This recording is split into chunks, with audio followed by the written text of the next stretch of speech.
¿Estáis preparados y preparadas? Pues vamos allá. En 3, 2, 1.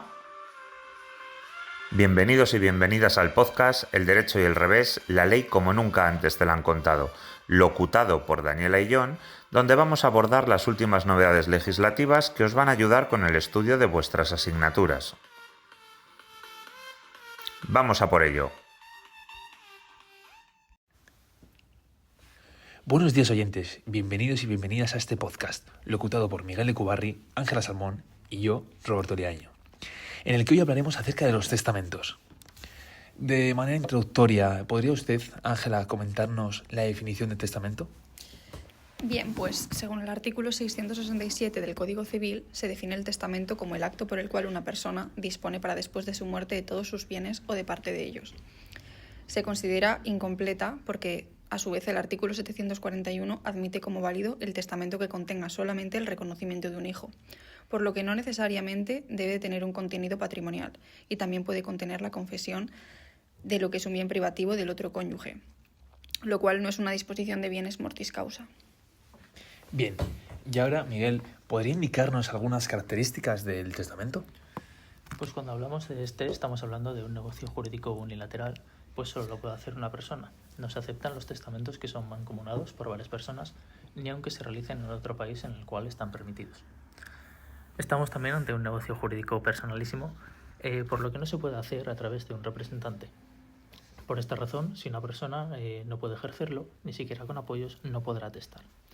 El artículo 671 es el que matiza esto al establecer que el testador puede encomendar a un tercero la distribución de las cantidades que deje en general a una clase de personas, así como la elección de las personas a las que se lo va a entregar.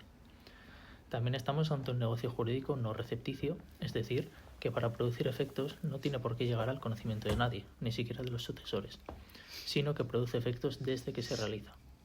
A su vez, es un negocio jurídico formal, tal como marca el artículo 687, al establecer que es nulo el testamento que no observe las formalidades necesarias. También es revocable, ya que incluso aunque se disponga un testamento que no será eficaz ninguno posterior.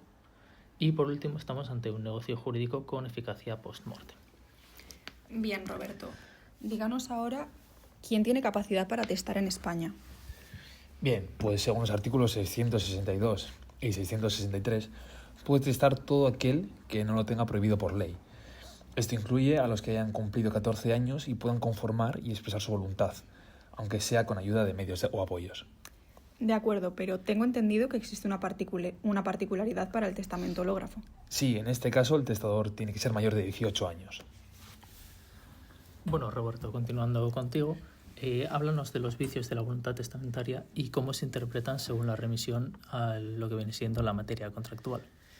De acuerdo, comencemos, pues el artículo 673 solamente establece que es nulo el testamento que se otorgue con violencia, dolo o fraude, pero no lo desarrolla, por lo que hay que remitirse a materia contractual. De esta forma, la violencia puede ser tanto física como moral, sobre su persona, su familia o los bienes de ambos. El dolo o fraude consiste en recurrir a palabras o maquinaciones insidiosas para inducir a que el otro lo logre, a que otorgue un testamento, que no habría hecho de no ser por ello. En cuanto al error, el artículo 767 establece que cuando el testador expresa una causa falsa para instituir a un sucesor, se considera como no puesta, salvo que el testamento se desprenda que no le habría instruido de saber que la causa fuera falsa. Y el artículo 773 establece que si el error se da en el nombre, apellidos o cualidades de la persona, no afecta a la disposición siempre que se pueda distinguir de alguna forma la persona nombrada. Por último, la apreciación de un vicio implica la nulidad del testamento. Además, el artículo 674 establece que quien haya provocado el vicio queda privado de sus derechos hereditarios, además de la responsabilidad penal en la que puede incurrir. Muy bien, continuando contigo, Ángela, ¿cuál es la regla general de interpretación de las disposiciones testamentarias establecida en el artículo 675 y a qué normas se recurre de manera supletoria? Bueno, pues la interpretación del testamento solo se regula de forma general en el artículo 675 del Código Civil, que establece que todas las disposiciones deben entenderse en su sentido literal, salvo que se vea claramente que la voluntad del testador es distinta, prevaleciendo esta última. Debido a esto, es necesario acudir a las normas sobre interpretación de los contratos, como el artículo 1281, que establece lo mismo. El 1284, que establece que si una cláusula admite varios sentidos, se está al que sea más adecuado para producir efectos. El 1285, que establece que la interpretación debe ser sistemática. El 1289, que establece que si hay dudas sobre circunstancias accidentales, sea establecido carga o gravamen, se quería transmitir lo máximo, y si no la hay, lo menos. O el artículo 1282, que establece que hay que atender a los actos del testador coetáneos y posteriores al testamento, siempre que exista conexión. Bien, el testamento es un documento formal, es decir, necesita cumplir una serie de requisitos de forma que si no lo cumple, el testamento es nulo. ¿Cuáles son esos requisitos generales aplicables a todos o la mayoría de testamentos, señor Miguel? Pues en el caso de los testamentos notariales, la figura del notario debe ser hábil para actuar en el lugar de otorgamiento, lo que se regula en la propia ley del notariado. En cuanto al primer momento de intervención, el propio otorgamiento del testamento, se puede hacer ante cualquier notario con competencia para actuar en el lugar elegido. En cuanto a su segunda intervención, lo que es la adveración y la protocolización, hay que ir al competente para actuar en el domicilio o residencia habitual del fallecido, sino al competente para actuar en el lugar donde estén la mayoría de los bienes de la herencia, al competente para actuar en el lugar donde se produce el fallecimiento y, en caso de no poder realizarse en ninguno de estos, se puede acudir a los competentes en los distritos colindantes o del domicilio del requirente. En cuanto a los testigos, solo es obligatoria su presencia cuando lo solicite el testador o el notario, o cuando el primero declara que no sabe o no puede firmar. En caso de tener que intervenir, han de ser idóneos, es decir, no incurrir en una causa de incapacidad del artículo 681, como por ejemplo ser menor de edad, aunque con excepciones, no entender el idioma o no tener el discernimiento para desarrollar la labor testifical. Además, en el testamento abierto no pueden ser testigos los herederos y legatarios, sus cónyuges y sus parientes en cuarto grado de consanguinidad y segundo en afinidad, salvo que se trate de un legado de poca importancia. El testador debe estar correctamente identificado según el artículo 685. En el caso del testamento hológrafo debe ir con su firma y en los notariales a través de conocimiento directo del propio notario, a través de testigos de conocimiento que conozcan al testador y al propio notario, y el único utilizado ahora mismo a través de documentos expedidos por las autoridades, como viene siendo el DNI. Por último, en cuanto al idioma o lengua, es posible testar en cualquiera, por lo que en caso de que el notario no lo conozca, se requiere la presencia de un intérprete que traduzca el documento al idioma oficial de la notaría, escribiéndose por tanto en ambas lenguas, indicando la utilizada por el testador. Bueno, muchas gracias, Miguel. Roberto, ¿podría decirnos cuáles son los requisitos formales comunes aplicables a la mayoría de los testamentos en España?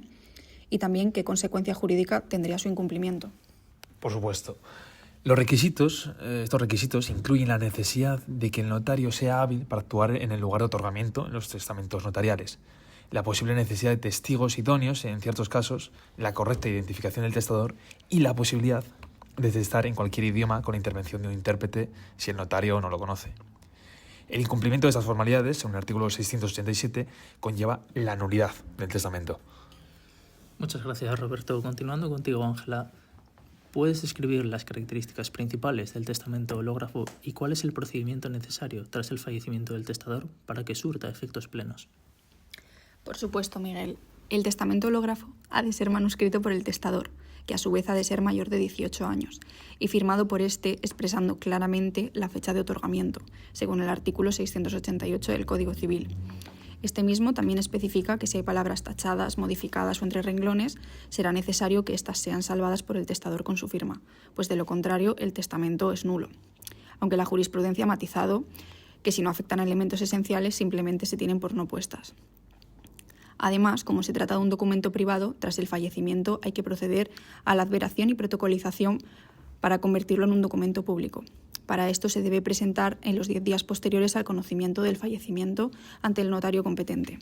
En caso de no presentarse en dicho plazo, la persona que debería hacerlo incurre en responsabilidad por daños y perjuicios. En todo caso, el plazo máximo es de 5 años. Los artículos 61 a 63 de la Ley del Notariado establecen que para esto se cita a los familiares, y si no se conoce su identidad o domicilio, se pone en el tablón de anuncios del ayuntamiento.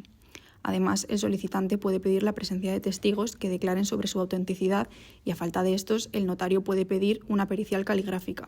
Decidiendo el notario con posterioridad y en caso de denegarse, el solicitante puede ir a la vía judicial. Volviendo con usted, Miguel, ¿cuáles son las modalidades de testamento abierto y qué diferencias fundamentales existen entre ellas en cuanto a su formalización y eficacia? Pues en este testamento el testador revela sus últimas voluntades a un notario o unos testigos en función de si es el ordinario notarial o el extraordinario, que es ante testigos. En cuanto al primero, hay que tener en cuenta que es el único en el que se cuenta con el asesoramiento del notario, además de que es directamente un documento público y está subvencionado, por lo que su coste es muy bajo. Este se regula en los artículos 694 a 699 y en el 705, y se caracteriza por ser redactado en papel de notaría por el propio notario, expresando el lugar y la fecha completa y rigiendo el principio de unidad de acto, por el cual no se puede interrumpir, y una vez redactado se lee y firma. En principio no es necesaria la intervención de testigos, salvo que se den las circunstancias antes expuestas. Por lo que respecta a las personas con discapacidad, el notario deberá asegurarse de que entiende la información y de que el testamento recoge su voluntad. Además, el notario es responsable si el testamento resulta nulo por defecto de forma, aunque solo si actuó con dolo o culpa grave. El notario se queda el testamento original y entrega al testador una copia. En cuanto al segundo tipo de testamento, el extraordinario, deviene ineficaz una vez pasan 2 meses desde el cese de la situación excepcional, y en caso de que fallezca antes, el plazo para su adveración y protocolización es de 3 meses desde el fallecimiento. Este testamento se puede dar en los siguientes 2 supuestos. El primero, cuando se da una situación de inminente peligro de muerte, es decir, de un riesgo urgente, serio y grave para la vida, junto a una razonable imposibilidad de acudir al notario. En este caso son necesarios 5 testigos mayores de edad que conozcan y aseguren la identidad del testador. El segundo caso es cuando se da una situación de epidemia, con independencia de que el testador esté infectado o no, o que fallezca por esta o no. En este caso son necesarios 3 testigos mayores de 16 años. Bueno, y por último, Roberto, ¿podría explicarnos en qué consiste el testamento cerrado y qué ventajas e inconvenientes presenta en comparación con el testamento hológrafo y el testamento abierto notarial? Sí, por supuesto. Este testamento se otorga ante notario, pero no se le revela su contenido a este ni a testigos, sino que el testador lo entrega en un sobre cerrado y, según el artículo 706, puede hacerlo manuscrito, a través de medios técnicos u otras personas firmando en hojas. En ambos casos, salvando las palabras enmendadas, tachadas o entre renglones, además de poder realizar a través de medios electrónicos, por supuesto, siempre que se utilice la firma electrónica. Este testamento no puede otorgarse por personas que no sepan o no puedan leer, pero sí por personas con discapacidad visual, por ejemplo.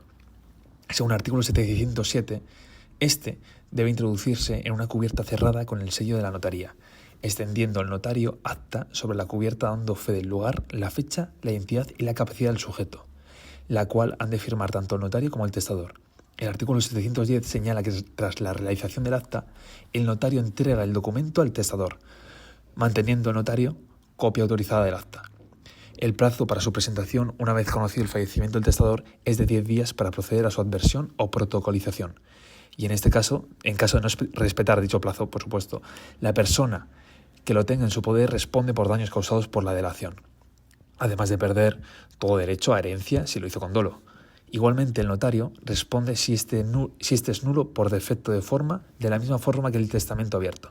Además, el artículo 715 señala que en este último caso se puede reconvertir un testamento holográfico si cumple con los requisitos. Por último, y sin embargo, esta modalidad de testamento prácticamente no se usa, puesto, aunque tiene ventajas respecto al hológrafo, como queda de constancia de que se ha testado y de la capacidad del testador, no tiene las ventajas propias del testamento abierto notarial. Bueno, y ya por último, no podríamos olvidarnos de mencionar claramente que existen algunos testamentos especiales, como el testamento marítimo o el testamento otorgado por un español en el extranjero, ¿verdad? Y bueno, esto ha sido todo. Esperamos que hayan disfrutado de este programa tanto como nosotros. Agradecemos la presencia de los expertos y esperamos verles muy pronto en nuestro próximo podcast. Muchas gracias por estar ahí.